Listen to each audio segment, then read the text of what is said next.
রানীর হার। ও বৌদি, আজকে গল্প করতে এলাম একটু তোমার ঘরে। তুমি বেশ করেছো এখানে এসেছো। তা ওই শাড়ির সঙ্গে ওই হারটা কেন পরেছো গো? ও, এই হারটা? আরে আমি বলেছিলাম না, আমার বাপের বাড়ির পূর্বপুরুষেরা সব রাজা রানীর বংশধর। আমাদের তো একটা রাজবাড়িও আছে, সেখানে একটা গুপ্তধন পেয়েছে, তার মধ্যে এই হারটা ছিল। আমি নিয়ে এসেছি এই হারটা।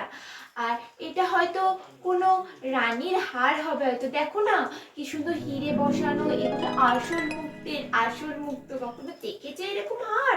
ওই হারটা ভালোই দেখতে, কিন্তু দাঁড়াও তোমাকে একটা জিনিস দেখাই। এই দেখো, দেখো তো এটা চিনতে পারো কি না? দাঁড়াও,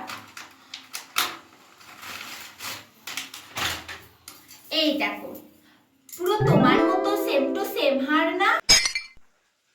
তুমি বলছো এটা রানীর হার, ওটা তাহলে তো এটাও রানীর হার হবে, তাই না? তার মানে আমরাও রানীর বংশধর। হ্যাঁ, ঢপ মারার জায়গা পাও না, তাই না? মানে আমি এই হারটা একটা দোকান থেকে কিনেছি, তার মানে তুমিও ওই দোকান থেকে সেম টু সেম হার কিনেছো আর তুমি ঢপ মারছো? এটা আসল হীরের হার। আমার ঠপটা মনে হয় ধরে ফেলেছে, এবার আমি কেটে পড়ি বাবা, আর কথা বাড়াবো না। তুমি যদি এখন বিশ্বাস না করো বাপু, আমি কি কি করবো এখন? আমি এখন যাই, হ্যাঁ, আমার অনেক কাজ করে আছে মেলা, আমি এখন যাই।